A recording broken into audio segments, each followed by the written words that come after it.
Welcome back to the deep dive. Today, we are going to, I think, ruffle some feathers. We are talking about the engine of the economy. Hmm. And I know as soon as I say that, you probably picture a massive factory floor or, maybe a sleek tech campus in Silicon Valley with free espresso and sleeping pods. Which is exactly where most people go wrong. Exactly, because today we are looking at the actual engine, small business. But, and I need to be really clear about this up front, we are not talking about the romanticized, the Instagram version of small business. We Right. aren't talking about the I quit my job to follow my passion moment. We're not doing the Shark Tank pitch. Right. We aren't doing the startup episode. We are doing the stay up episode. That is a great way to put it. We're diving into a comprehensive text on small business management by Ansari and Hasanraza.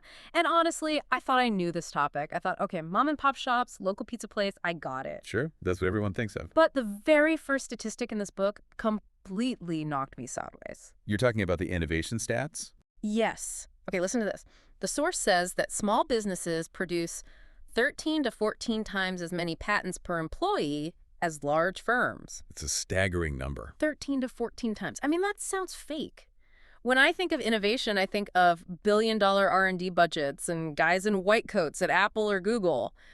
How is the little guy out-inventing them by that margin? It does sound counterintuitive, doesn't it? Completely. But if you really dig into the text, it starts to make perfect sense.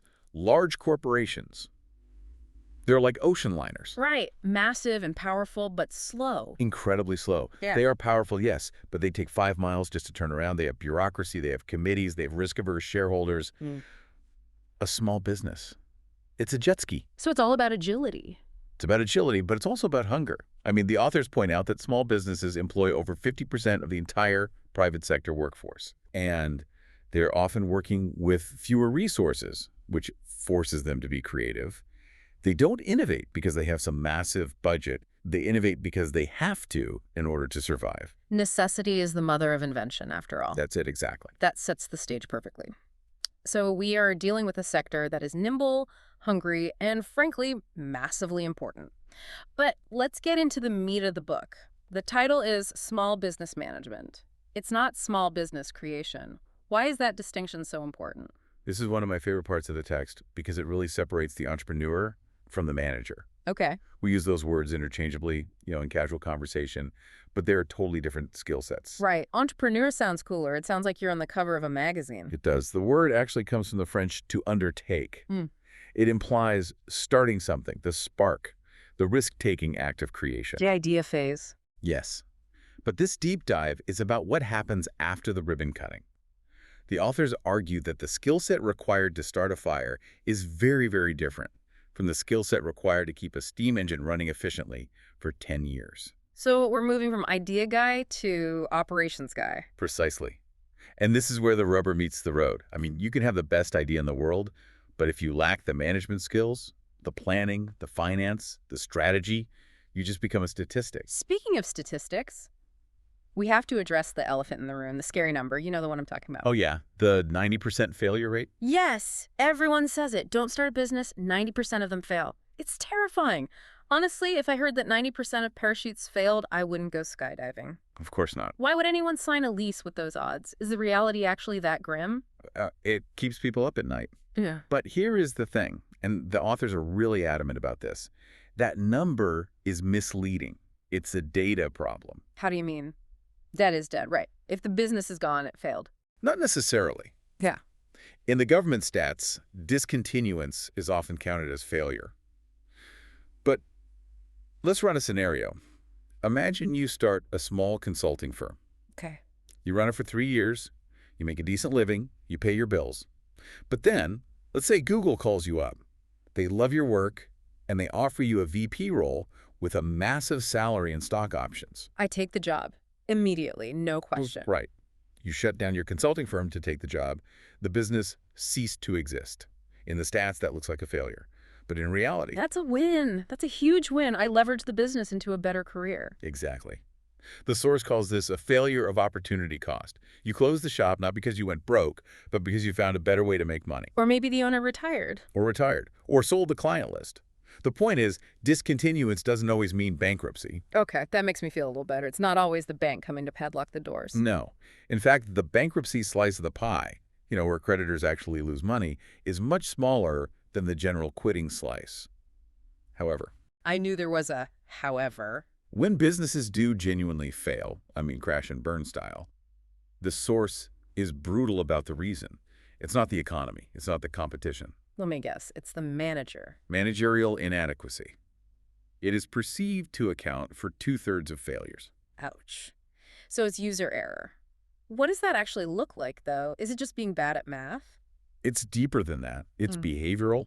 It's poor communication. It's the inability to listen to criticism from customers or employees. Oh, that's a big one. And the biggest one of all, failure to plan. The authors call it ad hoc management. You wake up, you put out fires all day, you go home exhausted, you never look up to see where you're going. You're just treading water until you drown. Exactly. So to avoid drowning, we need a strategy. And this brings us to the real core concept of the book, value. Right. The quest for value. Now, usually when I hear value, my brain just translates that to low price. But the authors say that's wrong. It's incomplete. The equation they give is customer value equals perceived benefits minus perceived cost. Benefits minus cost. If you take nothing else away from this deep dive, memorize that equation. It changes everything. Okay, so benefits minus cost. But cost isn't just the price tag, is it? That's the key. No, and this is where small businesses often beat the big guys. Cost includes money, yes, but it also includes time cost and what they call psychic cost. Psychic cost. That sounds like something from a sci-fi movie. What is that? It's the stress, the frustration, the mental effort required to buy or use your product. The source uses a fantastic example of a product that failed miserably because of this. Campbell's Super Combos. Oh, I vaguely remember these. It was like a frozen soup and sandwich thing. Right. On paper, it sounds like a winner. Functional value. It's a meal. It's convenient for lunch. Seems like a slam dunk. But think about the user experience. You have a frozen sandwich and a frozen soup. They heat at different rates. Oh, I see where this is going. You have a lava hot soup and a frozen block of cheese in the middle of the sandwich. Exactly. The instructions were a nightmare. Microwave for 2 minutes, take the sandwich out, stir the soup, put the sandwich back in on a different power level. It was a hassle. That's not convenient at all. That's work. It's work. The psychic cost, the annoyance factor, was sky high. Mm. So even if the soup tasted good, the value was negative because the cost of preparing it was too stressful. That is such a good lesson. You can have a great product, but if I have to get a degree in microwave engineering just to use it, I'm not buying it again. Correct. And this is where a small business can shine. If you walk into a massive big box hardware store, finding a specific bolt can take 20 minutes of wandering around. Oh, the psychic cost of that is huge. I hate that. High time cost and high psychic cost. Yeah. But if you walk into a small local hardware store, the owner might greet you, walk you right to the bin, and hand you the bolt in 30 seconds. He just slashed my psychic cost to zero. To zero. So even if the bolt costs 10 cents more, the value is higher at the small shop because the total cost to you, including your time and your sanity, is lower. So we know we need to provide value, but we can't just wake up and say, I will provide value today. We need a plan, a strategy.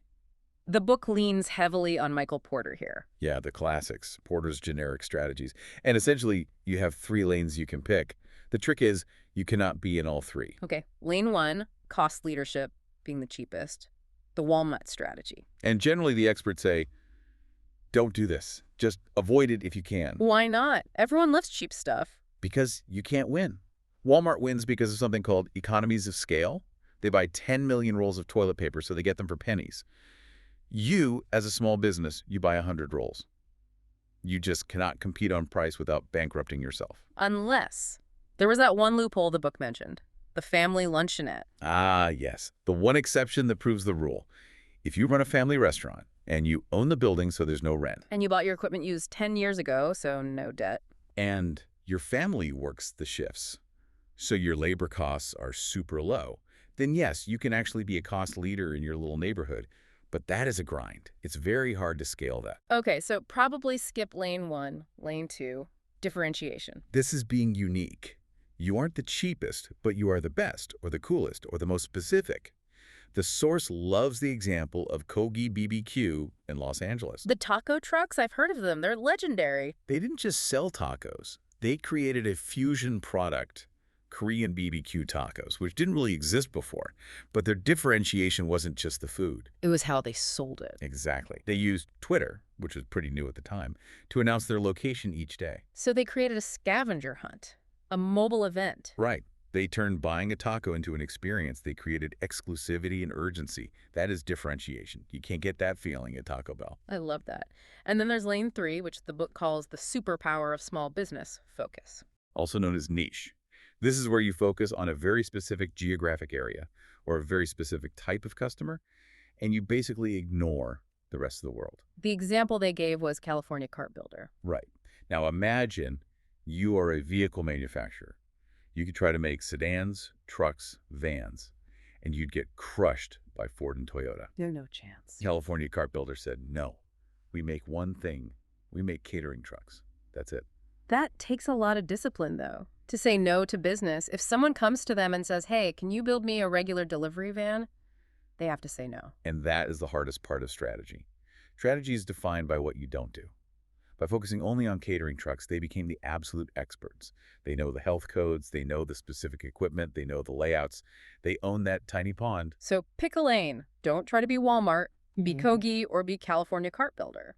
But, and here comes the headache for me, even if you have a great strategy, you still have to deal with the money. Financial fluency. The authors compare accounting to a foreign language.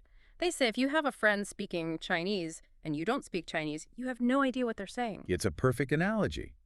Your business is constantly talking to you through its numbers. Yeah. If you don't speak accounting, you don't know if the business is saying, we're doing great, or if it's screaming, we're about to crash. And the biggest false friend in this language, the thing that tricks everyone, is the difference between profit and cash flow. This is the single most critical distinction in the entire episode. I mean it. If you zone out now, you might go bankrupt. Okay, lay it on me. How can a business be profitable and still go bust? That just seems impossible. It happens every single day. Because profit is an accounting concept. It's theory. Cash is reality. Okay. Let's say I sell you 10,000 widgets today for $100,000. You sign a contract promising to pay me in 60 days. Okay. So on your books, you made a sale. Looks good. On my income statement, I show a $100,000 profit today. I look like a genius. I'm popping champagne. But do I have the money? No. You have an IOU, a piece of paper. Exactly. I have accounts receivable. But my employees need to be paid on Friday. The electric company wants their money on Monday. My landlord wants rent on the 1st.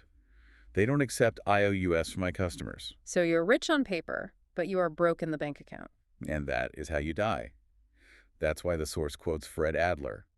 Happiness is a positive cash flow, not profit.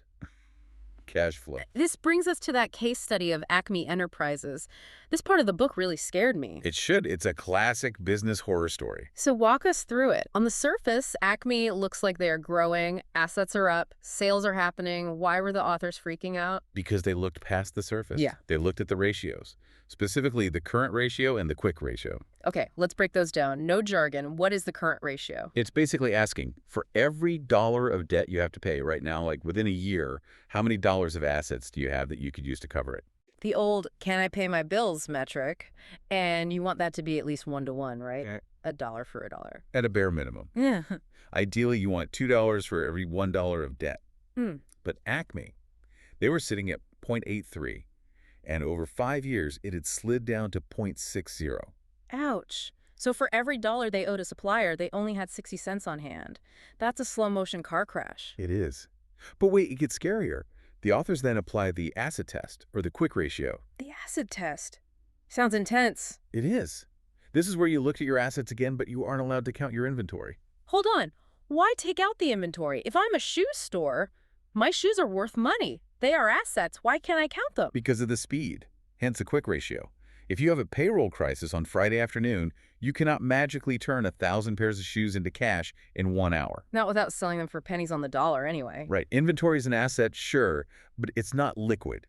It's not cash. That makes so much sense. You can't pay your staff in sneakers. Exactly. And when they ran the acid test on Acme, taking out the inventory, the numbers fell off a cliff. They were technically insolvent They were borrowing from Peter to pay Paul. All of the sales chart looked pretty. Wow, that is the takeaway right there. You have to look at the cash flow statement. The income statement is like a dating profile. It puts the best face forward. Huh.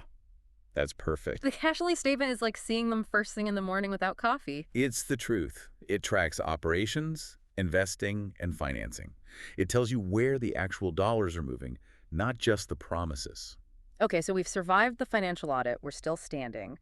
Now we need to talk about the future, marketing, and the e-environment. Right. And again, the book redefines what we think we know. Marketing isn't just advertising. It's not just buying Facebook ads. It's the 4Ps: product, price, place, promotion. It's value delivery. But what's really interesting is how the e-environment, the internet, digital tools, changes the game for small businesses. The book distinguishes between e-commerce and e-business. I always thought those were the same thing. Not quite. E-commerce is just taking money online. It's putting up a shopping cart. E-business is bigger. It's digitizing the entire operation. So like connecting your supply chain. Your supply chain, your customer relationship management, or CRM, Yeah. using data to actually make decisions. It's the whole ecosystem. And this circles back to that agility we talked about at the very beginning. Yes. The whole Web 2.0 concept, social media, interactivity, it's a massive listening tool. Big corporations spend millions on focus groups to figure out what people want.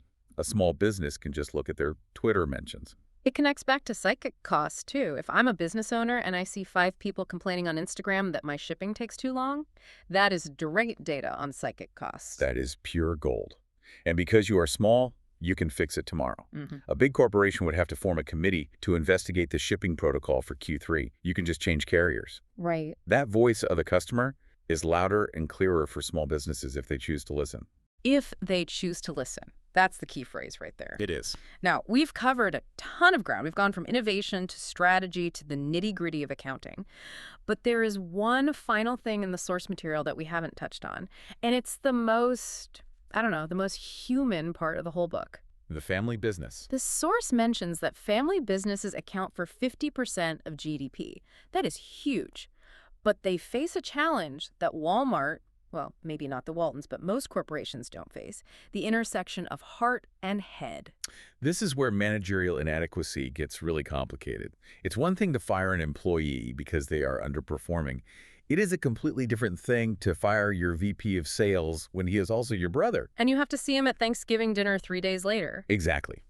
The source calls this rivalry. It suggests that the fundamental conflict in family firms is the clash between the emotional system, the family, which is about love and equality, and the rational system, the business, which is about competence and profit. That is a tough tightrope to walk. It's maybe the toughest.